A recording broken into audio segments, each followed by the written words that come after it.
we should not have the DSS, bridging people's rights here and there. So for me, now that the president seems not to want to come back, I think what the acting president, I must commend him.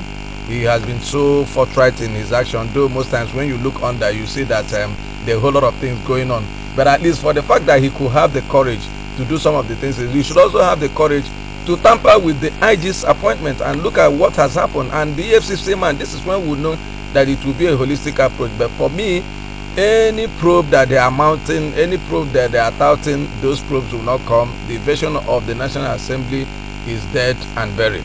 Well, Mr. Efrain, sorry, you're going to comment. Here's what Senator Rafi Ibrahim said. He said, is it not curious that the federal government has not deemed it necessary to constitute a judicial panel to conduct an impartial and public inquiry into the recent siege to the National Assembly, which amounted to a coup against democracy in the country? The federal government cannot afford to sweep this treasonable act under the carpet or commit it to a secret in-house committee that may fail to do justice to the matter by treating the hash like business as usual. He said sacking the former Director General of the DSS, Mr. Lawal Dara, does not end this. That is just a knee-jerk, a spontaneous reaction. We now need to understand how to cut off cancer. Interesting. Okay, thank you very much for the analysis. Let me start categorically clear. I am not interested in any panel, whether judicial, whether traditional, whether orthodox, whether anywhere. Why? I know who stole the meat from the cooking pot.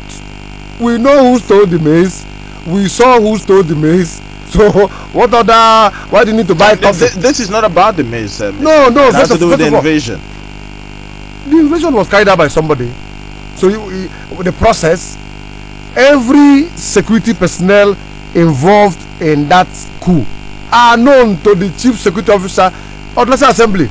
They know those who were on duty. You've seen what the DSS have done. So for us, spending money to buy coffee and buy apron and buy meat pie for people to sit down and maybe put them in hotel for any form of inquiry is pure academic and unnecessary. Omar Agege was responsible. He was aided by APC leadership. The presidency looked away. They provided the paraphernalia. That is what we know. No need to go and spend any money for any inquiry. Simple and short. Why are you deceiving Nigerians?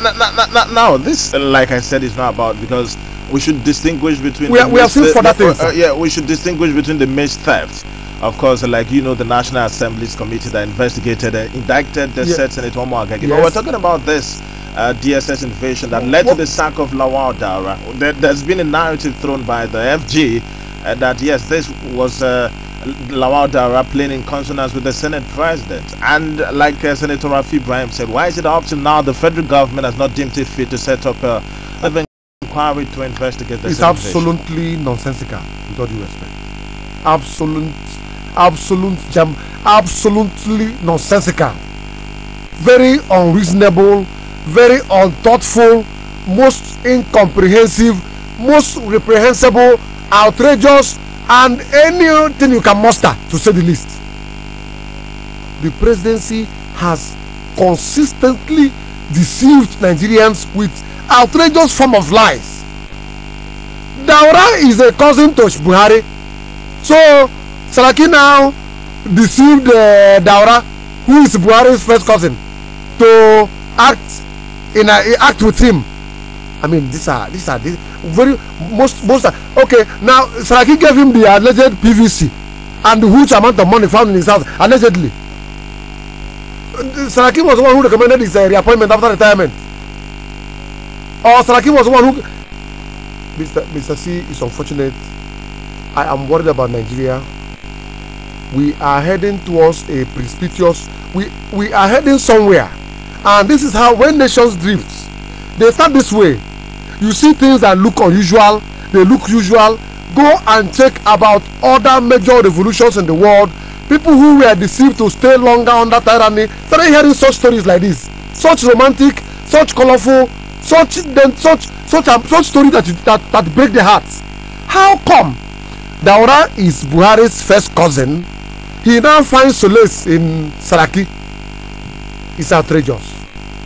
And let me say categorically clear again that the DSS as an institution must detach itself from political sentimentality. It's unfortunate. My brother just told you that they are in the glass house. I don't know why an institution so much amount of money is expended in their training. I thought that training would have been an electrified form of intelligence that you need to see the ingenuity, not this type of rascality. It's unfortunate. All right, it's 28 minutes gone past the hour of 11. It's still from the Assembly and it's live on the frequency of Family Love 103.9 FM, dissecting issues regarding the other side of government, which is the legislature, especially from the green and red chambers of the National Assembly. I'm yours truly, Mr. C. Mr. Gochukwu and Mr. Ifeanyi. We're going to get back again.